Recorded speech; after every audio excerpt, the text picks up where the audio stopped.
next up, I think it's important for us to cultivate really a sense of sorrow for sin. And this isn't to say that confession has to be a forced emotional experience, but sorrow for sin is something that we can posit, right? We can assert it. We can make a willful act of sorrow, of contrition, right? That's the word we use in the tradition of the church for our sin. And I think that's very important, because if we're not really attentive to being sorrowful for our sins, then the desire to change is muted in us.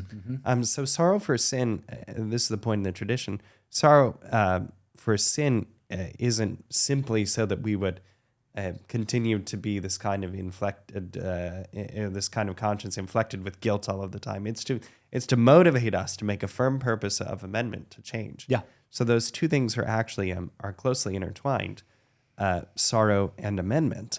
So in order that our amendment, that our desire to change would be greater, our desire for sorrow should be stoked.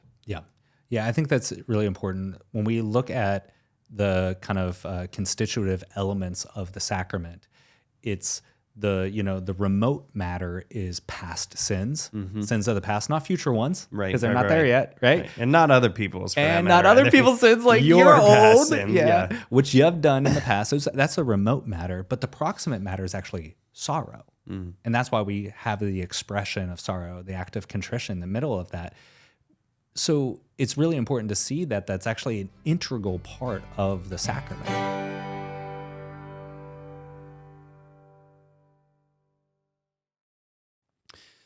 Father Bonaventure, if you had to choose between getting Warby Parker glasses, subscribing to a YouTube channel, or flossing your teeth, what would you choose?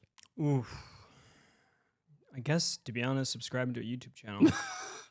See, folks, it's not as bad as flossing your teeth or getting Warby Parker glasses. Please subscribe to Godsplaining. Cheers.